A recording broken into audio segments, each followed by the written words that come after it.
Praise the lord. దేవునికి మహిమ ఘనత ప్రభావములు కలుగునుగాక.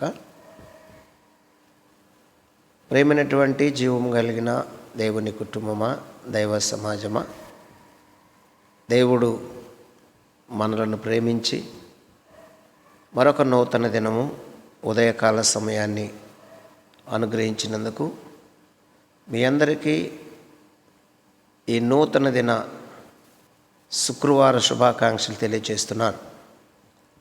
ఈరోజు శుక్రవారం ఉదయము ఉపవాస ప్రార్థన, సాయంత్రము లైవ్ ఉంటుంది.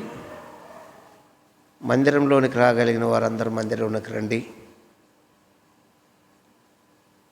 లైవ్లోకి జాయిన్ అయ్యేవారు లైవ్లో జాయిన్ అవ్వండి. లైవ్ 7 గంటలకు ప్రారంభమవుతుంది. దయచేసి ఈ ప్రార్థనలో పాల్గొని దేవుని వాక్యమిని అనేక అంశాల కొరకు ప్రార్థన చేసి ప్రార్థన ద్వారా విజయాలు సాధిద్దాం. రండి ప్రియా దైవజన్మ.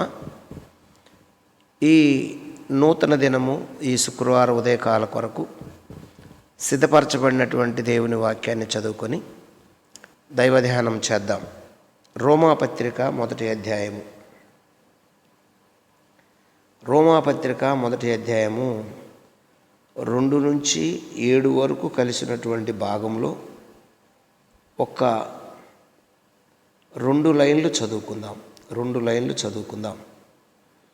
ఏమిటి ఆ 2 లైన్లు అంటే, యేసు క్రీస్తు విషయమై అనే ఆ లైన్ నుంచి చదువుకుందాం. ఓకేనా?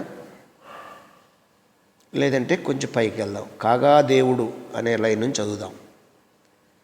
కాగా దేవుడు తన కుమారుడును మన ప్రభు అయిన యేసుక్రీస్తు విషయమై ఆ సువార్తను పరిశుద్ధ లేఖనముల యందు తన ప్రవక్తల ద్వారా ముందు వాగ్దానము చేసిన యేసుక్రీస్తు శరీరమును బట్టి దావీదు సంతానముగాను మృతులలో నుండి పునరుత్థానుడైనందున పరిశుద్ధాత్మను బట్టి దేవుని కుమారునిగాను ప్రభావముతో నిరూపింపబడెను. ఈయన నామము నిమిత్తము సమస్త జనులు విశ్వాసమునకు విధేయులగునట్లు ఈయన ద్వారా మేము కృపను అపోస్తలత్వమును పొందితిమి. మీరును వారిలో ఉన్నవారై యేసుక్రీస్తు వారిగా ఉండుటకు పిలువబడి ఉన్నారు. ప్రార్థన చేద్దాం. పరిశుద్ధుడు, ప్రేమ కలిగిన తండ్రి, స్తోత్రాలు, హృదయపూర్వక కృతజ్ఞతాస్తుతులు చెల్లిస్తున్నాను.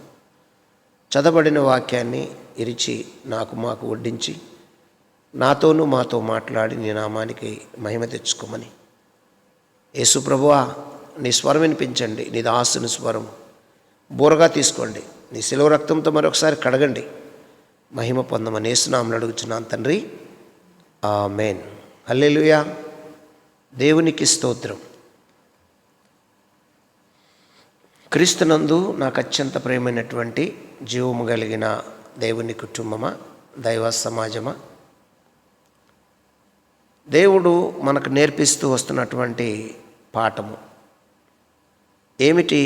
ఆ పాఠము అంటే, మనము చదువుకున్నాము యెషయా గ్రంథము 9వ అధ్యాయము 7వ వచనంలో. ఏమని చదువుకున్నాము అంటే, దేవుడు సింహాసనాసీనుడు, నీతి రాజ్య స్థాపకుడు. ఆయన నీతిని, న్యాయాన్ని జరిగించుటకు ఆసక్తి కలిగి బహు రోషం కలిగి ఆ కార్యాన్ని నెరవేరుస్తున్నాడు సైన్యములకు అధిపతియగు యెహోవా అని మనం చదువుకున్నాం.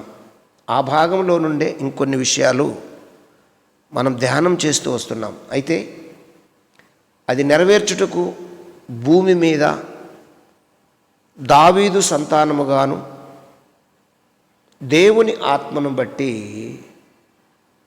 పరిశుద్ధాత్మను బట్టి దేవుని కుమారునిగాను ప్రభావముతో నిరూపించబడి ఆయన దావీదు సంతానముగా పిలిపించుకొని ఈ భూలోకంకి వచ్చి ఎన్నో హింసలు, ఎన్నో శ్రమలు, ఎన్నో కష్టాలు, ఎన్నో అవరోధాలు, ఎన్నో బాధలు తన ప్రజల కొరకు పడినప్పుడు సొమ్మసిల్లి అలసిపోయినా సరే ఆసక్తిని విడవకుండా ఆసక్తి కలిగి ఆ పనిని నెరవేరుస్తూ వస్తున్నాడు అని మనం ధ్యానం చేస్తూ వస్తున్నాం. అయితే దావీదు సంతానము అనే దానికి కొన్ని విషయాల్లో లేఖనాధారాలతో కొన్ని మనము ధ్యానం చేస్తున్నాం.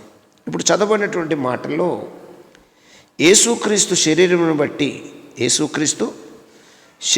బట్టి దావీదు సంతానముగాను మృతులలో నుండి పునరుత్థానుడైనందున పరిశుద్ధమైన ఆత్మను బట్టి దేవుని కుమారునిగాను ప్రభావముతో నిరూపింపబడెను. దేవునికి స్తోత్రం కలుగునుగాక. నిరూపింపబడ్డాడు. ఇది రుజువైనది, లేఖనాలలో రుజువైంది. ఎందుకు దావీదు సంతానములో ఎందుకు పుట్టాలనుకున్నాడు అంటే, దావీదు అంత స్ట్రాంగ్ పర్సన్. ఎంత స్ట్రాంగు? చిన్ననాటి నుండి దైవభక్తి కలిగిన వాడు. చిన్ననాడే ఆ యెరూషలేము కొండల మీద విగ్రహాలు నిలుపుతున్నప్పుడు, విగ్రహారాధన గుడులు కడుతున్నప్పుడు ఆ చిన్ననాడు హృదయంలో వేదన, బాధ కలిగి కన్నీరు విడిచి ఏడ్చి ప్రార్థించేవాడంట.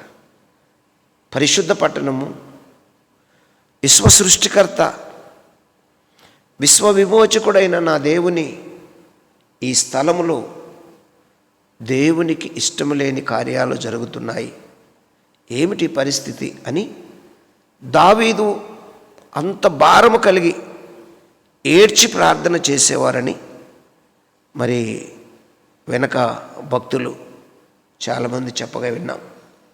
అవును, అది రుజువని మనకు లేఖనాల్లో తెలియచేస్తుంది. ఆయన పరిశుద్ధతను, దేవుని పరిశుద్ధతను, దేవుని నీతిని స్థాపించుటకు ఎంతైనా ప్రయాసపడి ఎంత హింసైన ఓర్చుకొని ముందుకు సాగిన వ్యక్తి దావీదు మహారాజు. ఈ మాట ప్రకటన గ్రంథంలో కూడా రాయబడింది. చూడండి,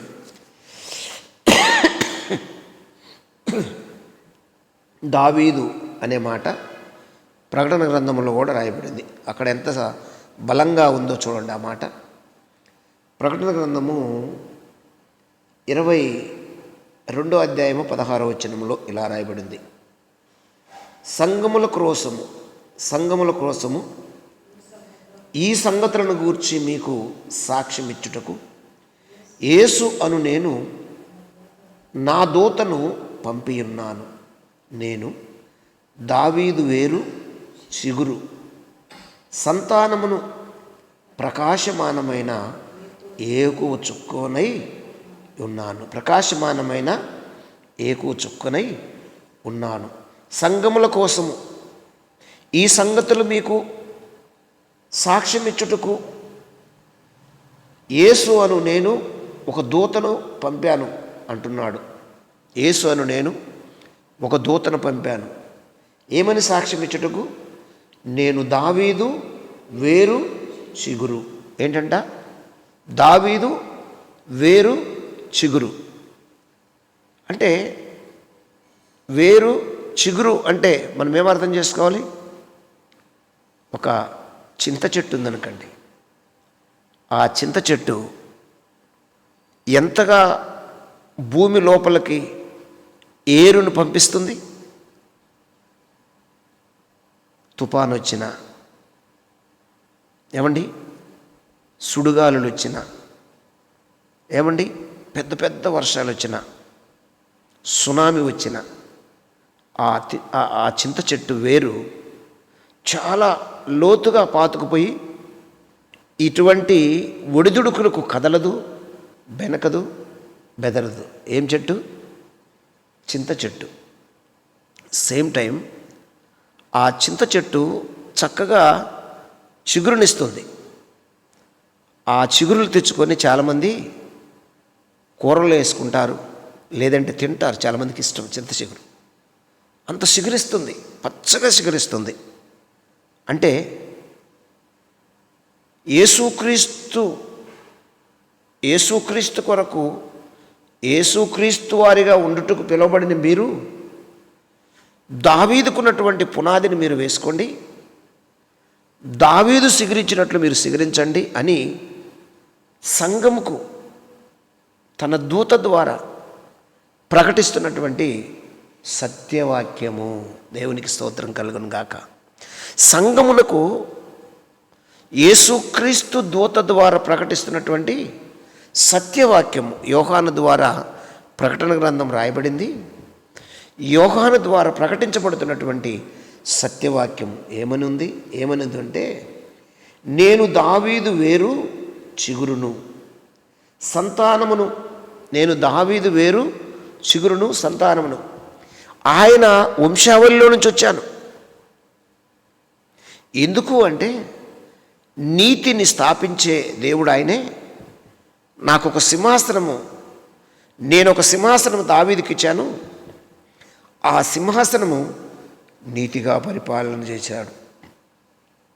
ఆయన రాజ్య పరిపాలనలో నీతి ఉంది. ఆ సింహాసనాన్ని నిలబెట్టాడు. ఆ సింహాసనానికి ఉన్నటువంటి విలువను కాపాడాడు. అది నేను ఇచ్చిన సింహాసనము. ఆ సింహాసనం తిరిగి దాన్ని నేను స్వతంత్రించుకోవటానికి దావీదు నమ్మకంగా ఈ సింహాసనాన్ని కాపాడాడు. ఆ సింహాసనం గురించే మాట్లాడుతున్నాను అని దేవుడు తన దూత ద్వారా సంఘమునకు వర్తమానం పంపించినటువంటి విషయాన్ని మనము గమనిస్తున్నాం. యేసయ్యకు మహిమ కలుగును గాక. కీర్తనల గ్రంథంలోకి వస్తే 72వ కీర్తనలో ఒక మాట. 72వ కీర్తనలో ఏమని రాయబడిందంటే, 72వ కీర్తన 2వ వచనంలో చూస్తే, దైవజనాంగమా 72వ కీర్తన 2వ వచనంలో చూస్తే అక్కడ 2వ వచనంలో ఇలా రాయబడింది, నీతిని బట్టి ప్రజలకు, నీతిని బట్టి నీ ప్రజలకును, న్యాయమును బట్టి శ్రమనొందిన నీ వారికిని అతడు న్యాయము తీర్చును. హల్లెలూయా. నీతిని బట్టి నీ ప్రజలకు, శ్రమనొందిన వారికి అతను ఏం చేస్తాడు? న్యాయమును తీరుస్తాడు. ఎవరితడు అంటే దావీదు సంతానములో వచ్చినటువంటి సొలొమోను, దావీదు కుమారుడైనటువంటి సొలొమోను. సొలొమోన్ అంటే అర్థం ఏంటి? సమాధాన కర్త. సొలొమోన్ అంటే అర్థం ఏంటి?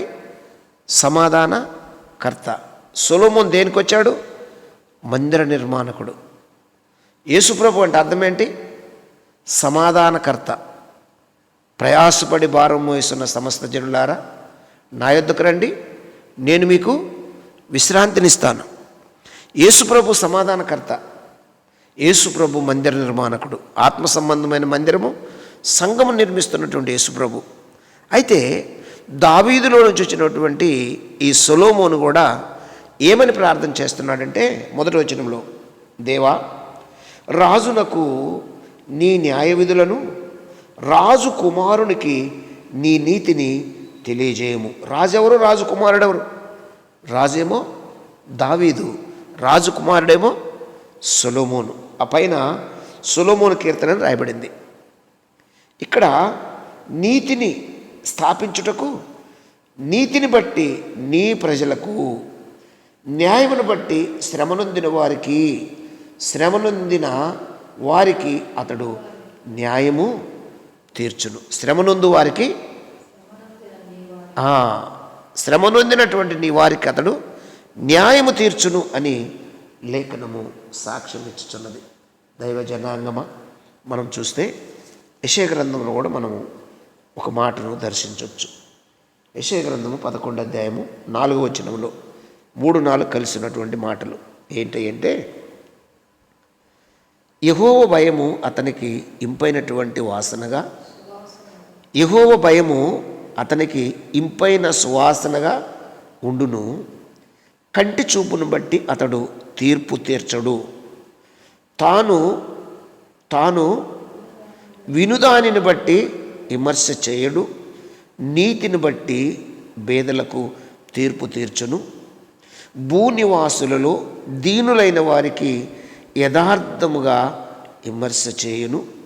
తన వాగ్దానము చేత లోకమును కట్టును. తన పెదవులు ఊపిరి చేత దుష్టులను చంపును. తన వాగ్దానము చేత లోకమును కొట్టును. తన పెదవులు ఊపిరి చేత దుష్టులను చంపును. తన పెదవులు ఊపిరితో అంటే లెగిసిపోతారు. ఆయన ఏమో చేయక్కర్లేదు, అని ఊరితే లెగిసిపోతారు. తెలుసా? కలుగును కాకంటే లోకం కలిగింది, కలుగును కాకంటే ప్రకృతి కలిగింది. అలాగే ఈ భూమి మీద దేవునికి వ్యతిరేకంగా చేసే ఆ మనుషులను అని ఊదేస్తే లెగిసిపోతారు. కానీ ఆయన అలా చేయట్లేదు. న్యాయంగా, నీతిగా, ఇంకా నా పిల్లలు నా దగ్గరికి వస్తారు, నా మాటలు వింటారు, నన్ను తెలుసుకుంటారు, నన్ను వెంబడిస్తారు అని ఎంతగానో ఎదురు చూస్తున్నటువంటి దేవాతి దేవుడు, మనం ఆరాధిస్తున్నటువంటి యేసుక్రీస్తు ప్రభువారు. 16వ వచనం, అందులోనే 11వ అధ్యాయము యెషయా గ్రంథము 16వ వచనంలో ఇలా వ్రాయబడింది. కావున ఐగుప్తు నుండి ఇశ్రాయేలు వచ్చిన దినమున వారికి దారి కలిగినట్లు అసూరు నుండి వచ్చు ఆయన ప్రజల శేషముకు రాజ్యమార్గముండును. ఎవరికంట? ఆయన ప్రజలు అంటే ఆయన శేషము, మిగిలినటువంటి శేషము, క్రీస్తు కొరకు, నీతి కొరకు, న్యాయం కొరకు మిగిలినటువంటి వారిని శేషమని పిలుస్తుంది లేఖనం. కాబట్టి గమనించండి, దావీదు దేవుని కొరకు నిలబడినటువంటి యథార్థవంతుడు, దేవుని హృదయానుసారుడు. దేవుని హృదయంలో నుంచి వచ్చే ప్రతి ఆలోచనను జాగ్రత్తగా గమనించి ఆలోచన ప్రకారము పనిచేసిన వ్యక్తి, ఏకైక వ్యక్తి రాజైనటువంటి దావీదు. అందుకే ఆయన సంతానంలో పుట్టాలి, జన్మించాలి అని దేవుడే ఆశించి కోరుకున్నటువంటి విషయాన్ని మనము చూస్తున్నాము. 16వ అధ్యాయము యెషయా గ్రంథం 5వ వచనంలో కూడా ఒక మాట, కృప వలన సింహాసనము స్థాపించబడును,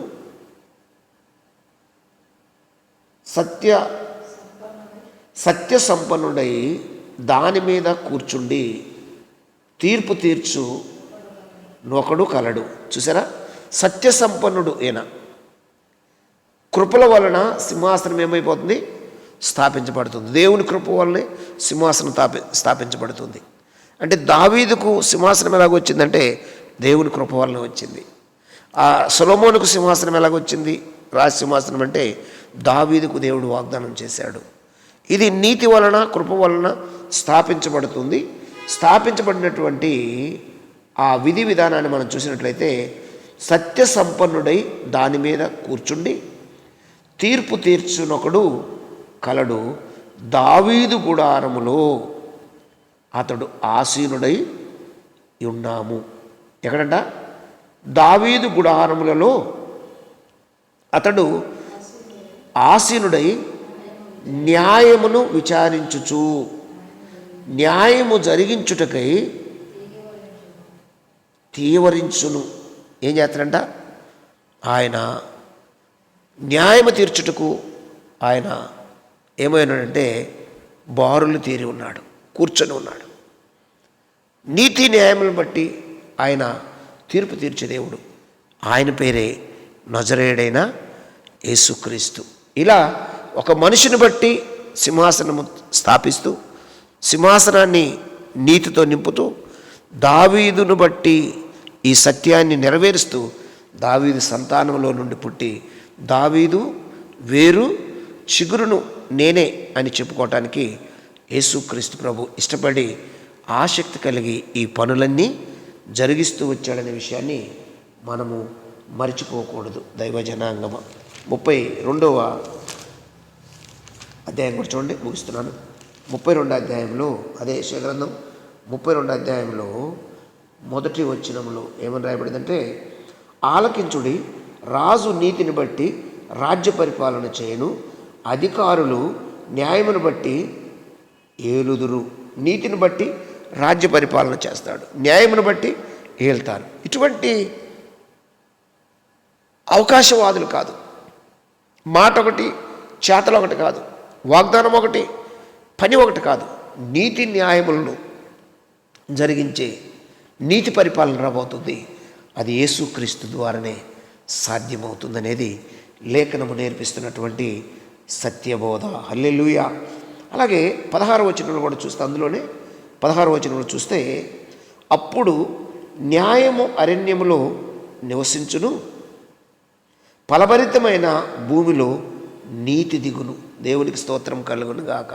ఫలభరితమైనటువంటి భూమిలో నీతి మొలుస్తుంది, అదే సిగురిస్తుంది అని లేఖనం యొక్క సారాంశం. కాబట్టి లేఖనాల్లో ఉన్నటువంటి యేసుక్రీస్తు ప్రభు వారు మనకు నేర్పించినటువంటి ఈ సర్వసత్యాన్ని మనం ఎట్టి పరిస్థితుల్లో మరి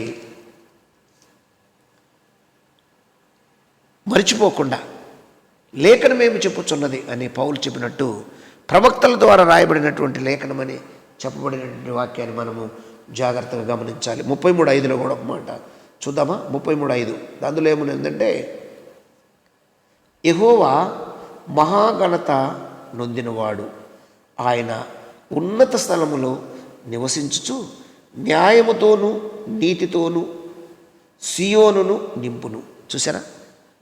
న్యాయముతో నీతితో అంటే అన్యాయం అంటే ఉండదు, ఇంకా అన్యాయ పరిపాలన ఉండదు, ఏమండి, అబద్ధం ఉండదు, మోసం ఉండదు. అక్కడంతా నీతి న్యాయంతో నింపుతాడు. ఎవరు అంటే ఆయన పేరు నజరేయుడైనటువంటి యేసుక్రీస్తు ప్రభువారు. కనుక ప్రియాదైవ జన్మ, ఈ విషయాలు గమనించండి. ఇది లేఖనం ద్వారా యేసుక్రీస్తు ప్రభువారు ఈ అన్ని విషయాలలో సర్వకాల సర్వ అవస్థలలో ప్రతి సమస్యకు పరిష్కారం తీరుస్తూ, న్యాయం తీరుస్తూ, నీతిని న్యాయమును స్థాపించుటకు ఆయన ఏం చేస్తున్నాడు అంటే, ఆయన మరి రాజ్యం ఏలటానికి దిగి వస్తున్నాడు అని మరి లేఖనము సాక్ష్యమిస్తుంది. మిగతా విషయాలు రేపు కొన్ని ధ్యానం చేద్దాం ఇదే అంశం మీద. కనుక మూలవాక్యానికి వచ్చేద్దామా? మూలవాక్యానికి వచ్చేస్తే ప్రియా దైవ జనాంగమా, రోమపత్రిక వచ్చేయండి. రోమపత్రిక 1వ అధ్యాయంలో ఏం చదువుకున్నాము? రోమపత్రిక 1వ అధ్యాయంలో ఏం చదువుకున్నామంటే, అక్కడ మనం చదివినటువంటి భాగము కాగా, దేవుడు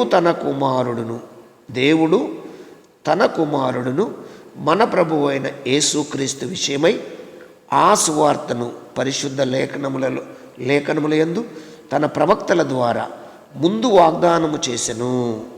యేసుక్రీస్తు శరీరం బట్టి దావీదు సంతానముగాను మృతులలో నుండి పునరుత్థానుడైనందున పరిశుద్ధమైన ఆత్మను బట్టి దేవుని కుమారునిగాను ప్రభావముతో నిరూపింపబడెను. ఈయన నామము నిమిత్తము సమస్త జనులు విశ్వాసమునకు విధేయులగునట్లు ఈయన ద్వారా మేము కృపను అపోస్తలత్వమును పొందితిమి. మీరును వారిలో ఉన్నవారై యేసుక్రీస్తు వారిగా ఉండుటకు పిలువబడి ఉన్నారు. మనం ఎవరు వారు ఉన్నాము? యేసుక్రీస్తు వారిగా ఉన్నాము. భూమి మీద ఉండగా నీతి న్యాయములతో బ్రతకాలి. ఎవరికైనా న్యాయం తీర్చవస్తే అది యేసుప్రభు తీర్చిన న్యాయం తీర్చగలిగి ఉండాలి. ఎందుకంటే మనం ఆరాధించే ఆరాధకుడు నీతిమంతుడు, న్యాయవంతుడు. ఆయన దావీదు యొక్క ఏరు సిగురునై ఉన్నాడు. కాబట్టి అటువంటి గుణలక్షణాలు కలిగి సంఘం ఉండాలని సంఘముతో చెబుతున్నటువంటి మాటలు ప్రకటన గ్రంథంలో మనం చదువుకున్న మాటలు. కనుక ఆ విధంగా క్రీస్తు కొరకు జీవించాలని సంఘానికి దేవుడు, పరిశుద్ధాత్మదేవుడు ఇస్తున్నటువంటి ఆ వాగ్దానము అనుకండి, లేకపోతే సందేశం అనుకండి, ఎలా తీసుకుంటారు అది మీ ఇష్టము.